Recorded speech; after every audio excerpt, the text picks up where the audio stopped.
Take you folks on a ride and share with you the story of our family operation here. One of the few farms that you can visit and talk to the farmer and taste their food and still have a good time.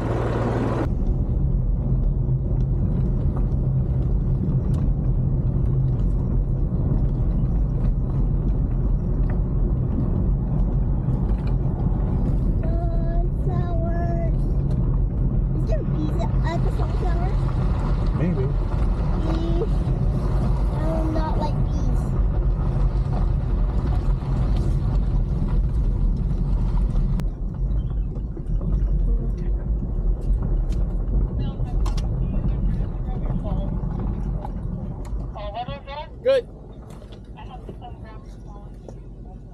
And we're here.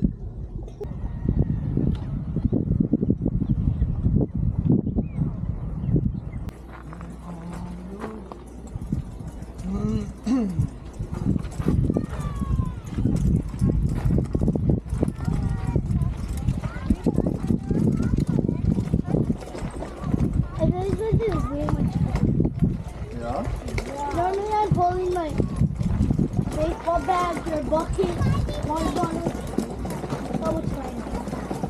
Don't go on.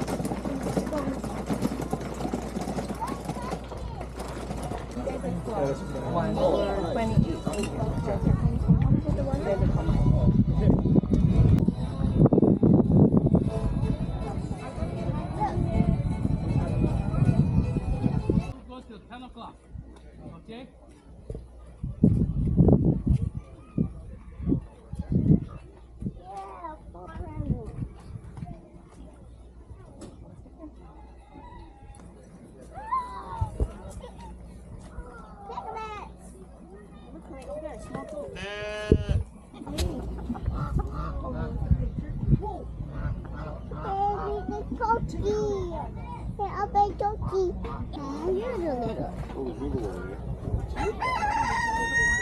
Oh!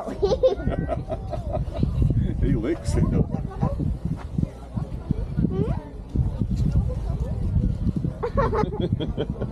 Just wait. Just wait. Ew! I do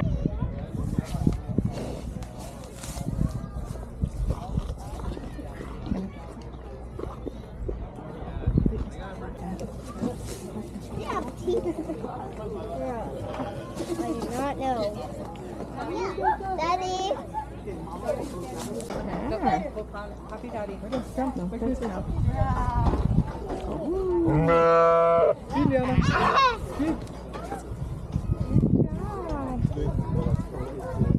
Lana. Lana. Where Lana?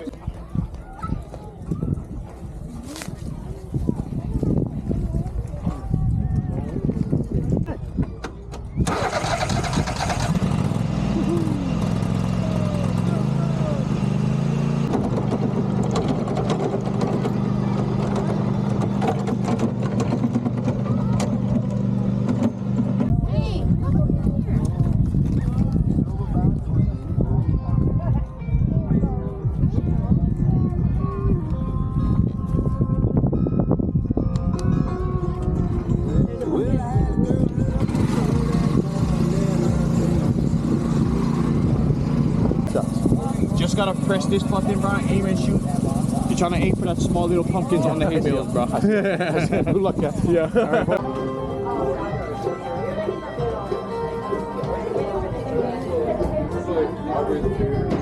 I have pineapple, please.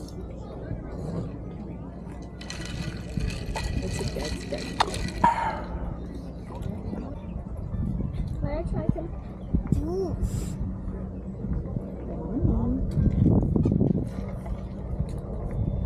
It's good to eat.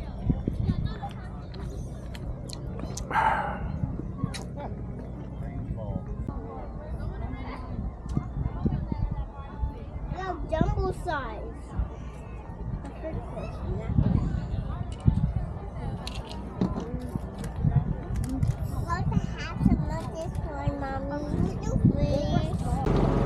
I'm gonna take you folks on a ride and share with you the story of our family operation here. We are a family farm, one of the very few still planting seeds, still sharing a story. One of the few farms that you can visit and talk to the farmer and taste their food and still have a good time. You see, we got started in 1948, and this is our 75th year of planting good seeds on this good ground. In May of 1948, 75 years. Wow. Back in those days, Uncle Ronald was known as the king of watermelon.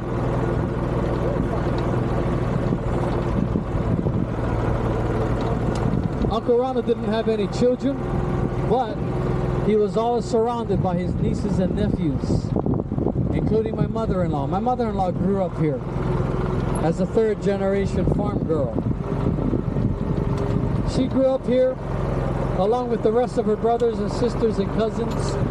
They'd load up watermelon, load them up into the trucks and trailers, take them out to the road right by the beach there across the street, and they'd sell watermelon for a living. That's in the 1950s and the 60s. And they did that for 20 years. And after 20 years, my friends, you talk to my mother-in-law today, she calls those years the back-breaking years. My goodness, work was intense. And you know, sadly, the money wasn't there. It was hard work and little pay. And so Uncle Ronald had to do things differently. By that time, after 20 years, all the nieces and nephews started getting careers and jobs of their own, and so everybody started moving away from the farm, including my mother-in-law. But my mother-in-law had children, had 2 daughters, and she needed somebody to babysit, and this was the best place. And so her daughter Sean grew up on this farm as a 4th generation, and Sean worked alongside Uncle Ronald as a young little girl, planting seeds, driving tractor, and then she went on to high school. And when she went to high school, that's when my eyeballs met her eyeballs for the very first time. That was 40 years ago. Well, we dated throughout high school, and she brought me to meet the family here on the farm and see how things grow. It was the first time I ever saw corn growing. It's amazing. The years would go by. We went on to college because that was our plan. You see, her and I had a plan to finish high school and go to college. I went to the School of Engineering. She went to School of Business. And then we started working for corporate America, you know, with a chance to sit behind a desk, design things. I sat behind a desk and I got to wear nice clothes and nice shoes on my feet. I felt the nice cool air conditioning every day. Never once got dirty. That was our plan. But you know, God got his own plan. God's plan was totally different. His plan was to eventually get me back to this farm. Now, I never did farm before. But somehow I learned that God was using this farm to grab a hold of me, because I never did give God my attention before. And so when it was time for Uncle to retire and nobody left to run the farm, Uncle Ronald spoke to Sean and she spoke to me, and I said, let's try it. And I fell in love with this place, folks. Then I started to learn about planting seeds, learn about this good earth, the soil, the ground, and how to take care of it. learn about the water. You see up at the 10 o'clock position, to your corner left, that's Maui Valley. All my water I use is mountain water. That's where the water comes from. It travels all the way over here, and I get to water my fields.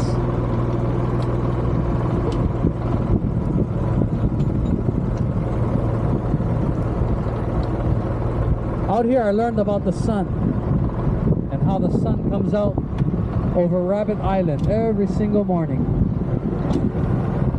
to make everything grow. You see, that's what farming is.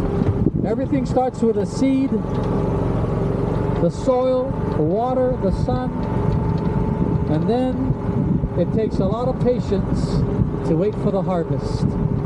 Because that's the end goal, my friends, as a farmer, the harvest. When the harvest comes, we celebrate. Whether we're harvesting corn, watermelons, tomatoes, pumpkins, sunflowers, it's always a time to celebrate, my friends, because now we get to eat. And everything that grows on this farm we eat, including the beautiful yellow sunflower. We eat it, we bake it. Actually, we grew these sunflowers. These sunflowers do so much. From eating to taking beautiful pictures. From our honey production has increased big time. But now we press 100% sunflower oil. You guys gotta see that, my friends. Now we make our own sunflower oil. We got some oil for sale. You can use the oil for cooking, for baking. You can use it for lotion and salad dressing. But me, the biggest picture, I'm going to use 100% sunflower oil to replace 100% of my diesel in these tractors. And so, come down with us, continue to come, visit the farm when you got time. We thank you all for being here. Take a walk around, we got lots of Nalo made lemonade and country sweet tea. Our newest flavor is our plantation tea with a dash of pineapple. Enjoy the low country boil featuring hot cooked corn, sweet potato, hot sausage and shrimp, all in garlic butter, and many other food. Until we meet again, God bless and aloha.